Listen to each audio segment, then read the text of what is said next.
Good morning, good morning, good morning, good people. Today is Wednesday. Lighting.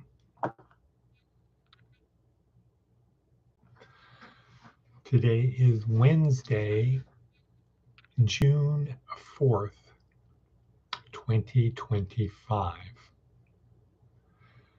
June 4th. It's somebody's birthday. Somebody I know has a birthday today. Not sure who it is. Anyway, today is June 4th, 2025. It's Wednesday. That means it's the volunteers' breakfast. That means this is going to be short. Yay! I can feel it. Everybody say yay. Less pain. But yeah, so here we are. And yeah, well, let's just get into it. Today's theme is Crossing the Chasm.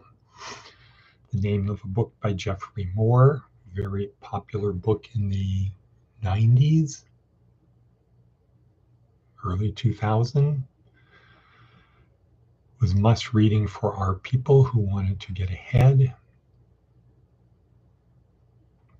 And let's see, advice from an 80-year-old. Once in a while, take the scenic route. Keyword there being once in a while. In other words, not always, just once in a while.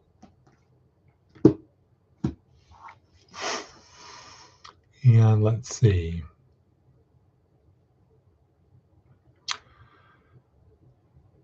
Ted, this is day 3 in week 3. Outside our skull-sized kingdom, where this week, remember, our goal is to find and recruit people who can help us experience this life, help us on this journey of our life. The crew on our ship. We want to get the best crew, not the easiest crew, meaning not the easiest to recruit. We want to put the time into finding and recruiting the best people. So we can then bind them to us like hoops of steel.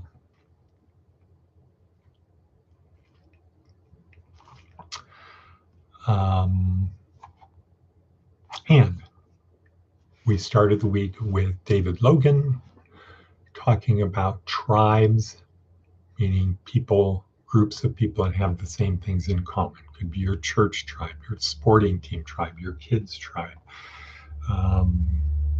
all kinds of tribes. We're in, I don't know how many different tribes we're in, but it's when you step into the, I am this. This is my team. I'm a McDonald's person.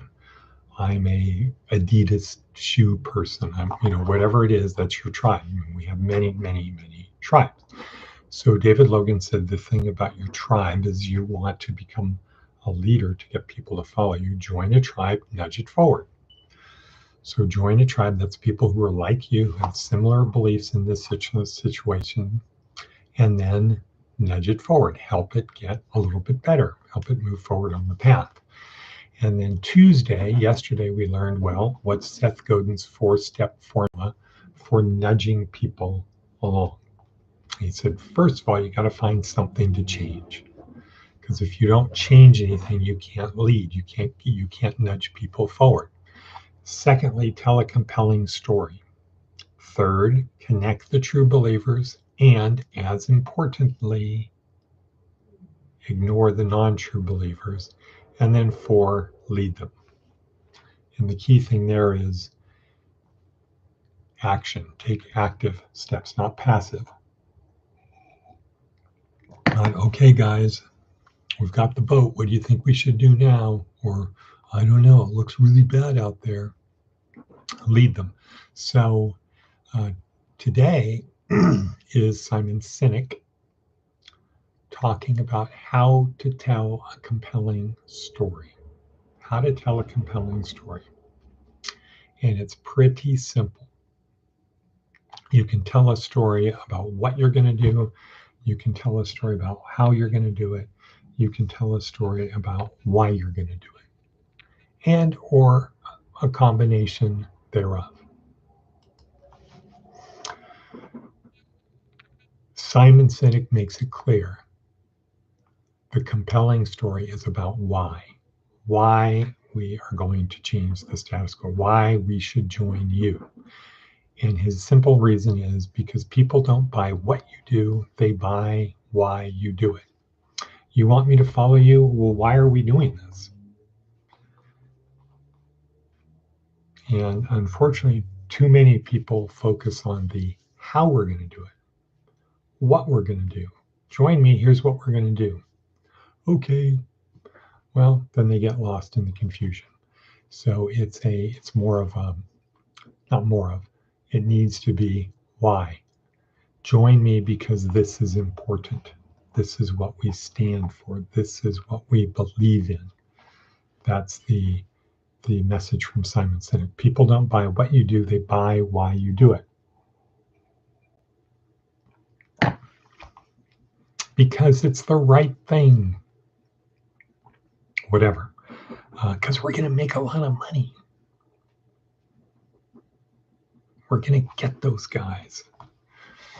All right. So, all right. So that is today's lesson. Day 3, outside my school-sized kingdom. Tomorrow, we're going to have the David Phillips talk about the story before the story that starts priming people's emotions, releasing neurotransmitters, releasing certain neurotransmitters so that we bind. Anyway, we'll talk more about that tomorrow. Today is an important one. How do you tell a compelling story? The story is about why. So for me, with my class, the focus is on nuns.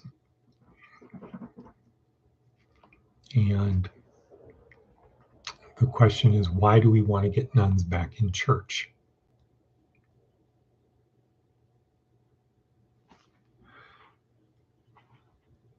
It's not that we want to get them back in church. They want to have a experience. I believe it's come down to they want to have a sacred experience. More on that on Saturday. Time is racing. We're at 7:36. Let's see what Seth Godin has to say. Books and more. Brad Feld has been contributing to and leading the tech community for more than 30 years. His books have always been inspiring and useful, but his new book takes it to a higher level, called Give First, The Power of Mentorship. Adam Becker has written 2 books that I recently devoured. The first is Philosophy, History, and Political Drama, all woven together to explain, perhaps for the first time, most people will truly understand how quantum mechanics works and doesn't. It's thrilling and highly recommended. That led me to his new book, an articulate and well-reasoned takedown of the absurdity of Mars missions, transhumanism, and a sterile AI future. That book is called More Everything Forever, which leads to this recent video. We're likely on the cusp of a cultural doom spiral caused by realistic fake AI videos. I'm not sure that the clarity and urgency of this message will be sufficient because video is such a powerful and trusted medium, and people are hesitant to give up the trust they have in it. I saw it with my own eyes means less every day. People bought snake oil even after they understood that snake oil doesn't work. Recording America. Wow. Well, there's a lot more books on here. My friend Danigal Young has written a profound book about persuasion, systems, and media, helps us see how propaganda and misinformation are easy to spread. Okay, so a lot of stuff, a lot of good stuff. Once again from Seth Godin. How's we doing for time? How are we doing? It's about that time. Okay, so here's what I say. If you are a nun, meaning you're an atheist, agnostic, or you're nothing in particular, this is for you. Now, if you happen to be somebody who believes they are spiritual and not religious, this is really for you. That's the direction we're now going. It's the 30 million, about 10, almost 10% of the population that are spiritual, not religious. They don't go to church, but they believe there is something more than we're born and stuff happens and we die. They're spiritual, not religious. And I don't know why I keep saying that's a bad habit. I need to break it. So that's who we're looking for our small groups. People who are spiritual but not religious, because what they're looking for, what's missing in their life, is the sacred experience. They might have the spiritual, but they're lacking the sacred. And other than the Eastern Orthodox churches, I would say the Western churches and the Protestant churches are lacking in the sacred. Or I would say more with the Catholic Church, it has the sacred, but it doesn't have the spiritual. So it's just a bunch, it could be perceived as just a bunch of rituals if you don't know what they mean, if you're not already invested, emotionally invested in it. So let's see, we're going to call it a day because we've got a lot to do. Got to get back on the peloton. And thank you for being here. The main purpose, the main thing is you showed up again. You showed up again. Habit, repetition, repetition, repetition. That is 80% of it.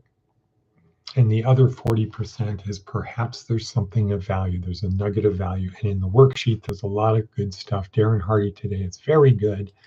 Our theme is based upon Crossing the Chasm. That is based upon the TED Talk from Simon Sinek. Our advice from an 80-year-old, once in a while, take the scenic route. Something new from Dr. Livingood, burning fat. Again, Darren Hardy. Oh yeah, Darren Hardy, very good one. That's going to be in red letter. That's about grit. That is about brawn. And he says, brawn, grittiness overcomes intelligence and something else every time. Okay, going to call it a day. See you tomorrow. Whoa, and cut.